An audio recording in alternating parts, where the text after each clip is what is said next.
അതൊരു വർത്തമാനം അയച്ചു പറയുന്നത്. മേടിച്ച് സഞ്ചിയിലിട്ടോണ്ട് പോയപ്പോൾ അറിയത്തില്ലായിരുന്നു അത് നിങ്ങളുടെ സ്വർണ്ണം അല്ലായിരുന്നു എന്നുള്ളത്. ഇല്ലേന്ന് എന്ത് ചെയ്യൂടാ?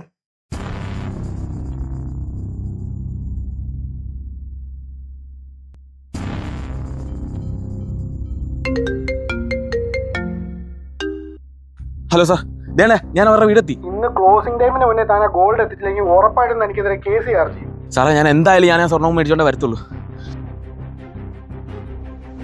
ചേച്ചി, ഇവിടെ ആരുമില്ലേ?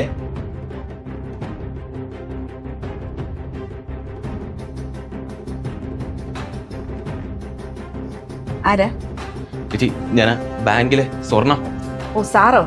എന്താ സാറേ? ചേച്ചിക്ക് തന്ന സ്വർണ്ണമാണെങ്കിൽ മാറിപ്പോയായിരുന്നു. അത് വേറൊരാളുടെയാ. അത് തിരിച്ചു കൊണ്ട് കൊടുത്തില്ലെങ്കിൽ എന്റെ പണിയും പോവും, കേസും ആവും. ചേച്ചി ഒന്ന് പോയി എടുത്തോണ്ട് തരാമോ? സാർ കയറി ഞാൻ എടുത്തു തരും. ചേച്ചി ഒന്ന് പെട്ടെന്നാവണേ, ബാങ്ക് ക്ലോസിംഗ് ടൈമിന് മുന്നേ കൊണ്ട് എത്തിക്കേണ്ടതാ. ചേച്ചിയുടെ സ്വർണ്ണം ഞാൻ പെട്ടെന്ന് എടുത്തോണ്ട് തരാം. സാറേ, അതിലൊരു ചെറിയ പ്രശ്നമുണ്ട്. ആ സ്വർണ്ണം ഞാൻ എൻ്റെ മോന് വേണ്ടി എടുത്തത്. അതിപ്പോൾ അവൻ്റെ കയ്യിലാണ്. ആ വന്നോണ്ട് ഞാൻ അങ്ങോട്ട് പറഞ്ഞു വിട്ടേക്കാം. ചേച്ചി അങ്ങനെ പറഞ്ഞ എങ്ങനെ ശരിയാവുന്നേ? ക്ലോസിങ്ങിന് മുന്നേ ഗോൾഡ് കൊടുക്കേണ്ടതാ, ഇല്ലെങ്കിൽ എന്റെ ജോലി പോവും, കേസാവും. ആന സാറേ, തന്നപ്പോൾ അറിയത്തില്ലായിരുന്നോ അത് മറ്റുള്ളവരുടെ സ്വർണ്ണമായിരുന്നെന്ന്?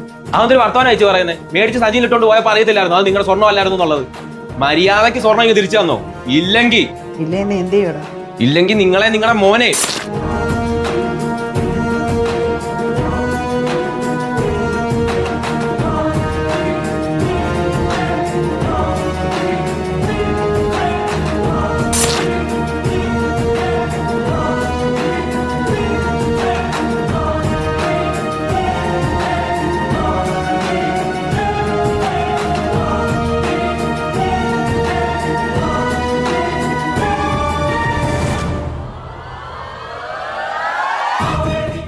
ഞാൻ പറഞ്ഞല്ലേ സാറേ, സ്വർണം ബാങ്കിലെത്തിക്കാന്ന്.